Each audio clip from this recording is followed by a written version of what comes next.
Espíritu Santo, ilumínanos y santifícanos. Yo te amo, Señor, tú eres mi fortaleza.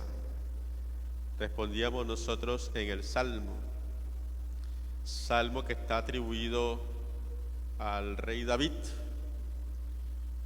y que utiliza esa figura de la fortaleza, el fuerte, el lugar de refugio, donde ante una circunstancia el rey, una circunstancia de ataque de un enemigo, el rey se refugiaba y se sentía seguro. Es decir, que esa declaración de amor que hace el rey David a Dios surge de lo que ha experimentado de parte de Dios hacia él. Ha experimentado que Dios ha sido su fortaleza, que Dios lo ha guardado, lo ha protegido, lo ha cuidado, como el padre que cuida a su hijo o el dueño que cuida de su bien más preciado. Y especialmente en los momentos de dificultad ha descubierto cómo el Señor lo ha salvado, lo ha librado del peligro.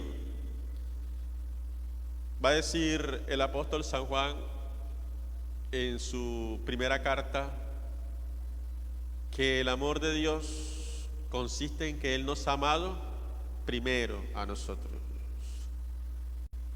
Y por tanto la experiencia del amor de Dios no será sino aceptar ese amor. Eso está en el capítulo 4 de la primera carta de San Juan, 4:8. Pero luego, en el 4:16, que de hecho este versículo inspiró al Papa Benedicto XVI en su momento a escribir una encíclica que se llama Dios es amor, dice en ese versículo que en esto consiste el amor, en que nosotros hemos creído y hemos conocido el amor de Dios. Es a la inversa, nosotros hemos conocido y hemos creído en el amor de Dios. Y esa es la experiencia cristiana. La experiencia cristiana podríamos resumirla en eso, en conocer y en creer en el amor de Dios, que ha tomado la iniciativa de amarnos.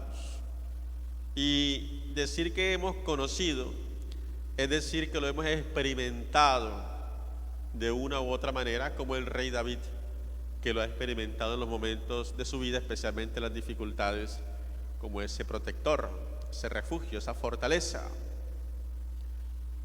Y decir que hemos creído es decir que sabemos que nos ama, que no dudamos de ese amor y por tanto lo aceptamos, de tal manera que podríamos decir nosotros que la experiencia cristiana consiste en dejarse amar por Dios, en no ser esquivos a este amor, porque Él quiere amarnos, Él nos está buscando constantemente para amarnos y por tanto dejarnos amar por Él, experimentar en cada circunstancia de la vida ese amor. Y entonces en correspondencia a esa iniciativa de amor que nos ha amado primero, ciertamente surgirá como un precepto del corazón y no como una imposición el deseo de amar a Dios con toda la mente, con todo el corazón, con toda el alma y con todas las fuerzas. Yo, más que una reflexión hoy, quisiera que hiciéramos memoria y recordáramos todos esos momentos en los que hemos experimentado ese infinito amor de Dios, que está siempre con nosotros, no hay duda de eso, pero seguramente en algún momento de la vida lo hemos experimentado con más fuerza, un momento difícil o un momento bueno en que recibimos una bendición que estábamos esperando o que no esperábamos incluso. Un momento en que te libró de un peligro, de la muerte, y experimentaste ese infinito amor de Dios en tu vida, Qué bueno que hiciéramos memoria de eso, porque muchas veces se nos olvida. Cuando llega la adversidad, dudamos de ese amor de Dios. Y claro, dudando de ese amor va a ser muy difícil que le correspondamos entonces amándolo también a Él. Es decir, quiero que experimentemos y salgamos convencidos que Dios nos ama infinitamente, nos ama eternamente. De hecho, hoy la segunda lectura, hablando del sacerdocio de Cristo, dice que los sacerdotes de la antigua alianza eran temporales, cesaban. ¿Por qué? Porque morían. Pero ahora el sacerdocio de Cristo, como ya Él no muere más, es un sacerdocio eterno, un sacerdocio que permanece. Por eso va a aparecer la figura de Melquisedec, el sumo y eterno sacerdote, eterno. Y se va a decir de Cristo que Él es sacerdote según el rito de Melquisedec, es decir, sumo, un sacerdocio por encima de todo y eterno para siempre. ¿Y cuál es, dentro de sus misiones, cuál es una de las tareas principales que debe realizar el sacerdote? Ofrecer el sacrificio por los hombres ante Dios. En toda cultura, la figura de un sacerdote ha tenido como esa tarea, ofrecer los sacrificios del pueblo a sus deidades o a su Dios. Ha sido como el rasgo fundamental de un sacerdocio. Pues Cristo, como sacerdote, su tarea principal es ofrecer el sacrificio. ¿Cuál sacrificio? El sacrificio de su amor, que se ha hecho expreso en la muerte redentora, en la cruz. Y una muerte que paradójicamente ha vencido a la muerte, porque Él se ha levantado victorioso con la resurrección. Por eso la Eucaristía no es sino otra cosa que la actualización de ese sacrificio de amor de Cristo por nosotros. Y cuando dice que su sacerdocio permanece, quiere decir entonces que por toda la eternidad se estará actualizando para nosotros ese sacrificio. En otras palabras, se estará actualizando para nosotros su amor. Su amor permanece para siempre. Y esto nos hace entender entonces que el amor de Dios no es de momenticos. El amor de Dios no es hoy o un día sí, un día no. El amor de Dios permanece siempre.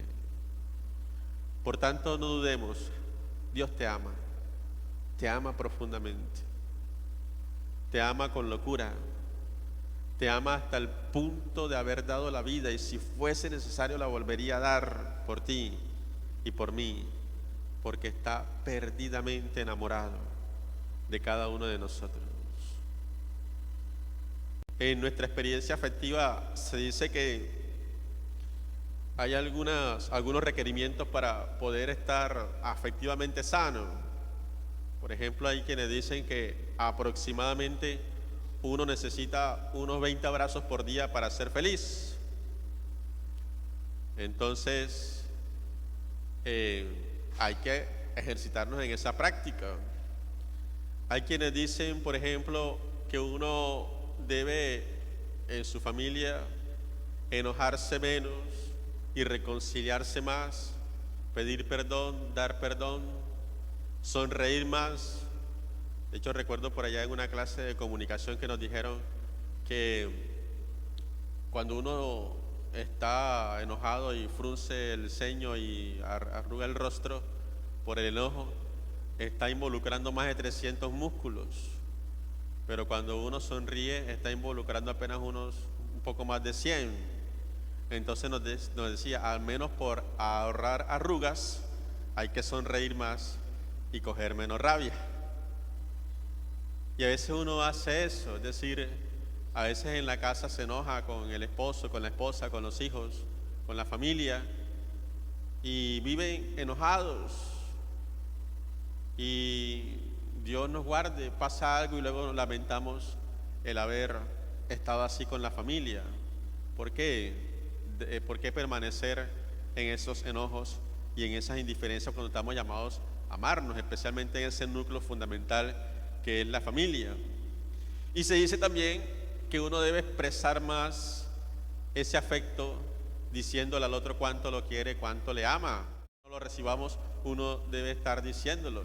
Y eso hace que también el otro se motive a decirlo, ¿verdad? Entonces, no sé cuándo fue la última vez que lo dijiste o cuándo fue la última vez que te lo dijeron, pero qué bueno que también nos ejercitemos en eso. ¿Por qué? Porque en la experiencia cristiana también pasa eso. ¿Cuándo fue la última vez que le dijiste a Dios, yo te amo, Señor? Me gusta mucho este salmo del rey David porque es una declaración de amor. Yo te amo, Señor, tú eres mi fortaleza. Pero es una declaración de amor que parte de haber experimentado ese amor en su propia vida. Por eso insisto, más que una reflexión, yo quiero que hoy ojalá te pases el día pensando en ese amor de Dios y sobre todo sintiéndote amado por Dios, sintiendo cómo Dios te ama, nada más con el hecho que estemos aquí en esta mañana celebrando la Eucaristía, nada más con que recordemos su sacrificio que permanece para siempre porque Él es el sacerdote eterno, nada más con que estemos aquí respirando en este frío sabroso, en esta mañana lluviosa, en esta alegre mañana de la resurrección, son signos del amor de Dios por nosotros. Así que contemplemos la cruz, contemplemos la Eucaristía y contemplemos allí el amor de Dios. Y hoy digámosle al Señor, hagamos ese ejercicio penitencial si así lo quieres, o ejercicio espiritual. Hoy dile al Señor lo mucho que le amas. Yo te amo, Señor. Me encantan esas palabras del rey David. Yo te amo, Señor. Tú eres mi fortaleza. Porque muchas veces la oración se convierte en un pedir y un esperar de Dios. Y tal vez hoy Dios está más bien esperando que le digamos nosotros a Él cuánto le amamos. Miren que cuando Jesús le preguntan cuál es el primer mandamiento, Él dice, escucha Israel, el Señor es tu único Señor. Por eso amarás al Señor tu Dios con todo tu corazón, con toda tu alma, con todo tu espíritu y con todas tus fuerzas. La vida cristiana es una experiencia del amor de Dios, es crecer continuamente en ese amor de Dios, es conocer y aceptar y creer en ese amor de Dios en nuestra vida, experimentarlo cada día, para que cada vez más aprender a amar mejor a Dios y entonces amándolo cada vez mejor, viviendo su palabra, viviendo sus mandamientos y viviendo su voluntad.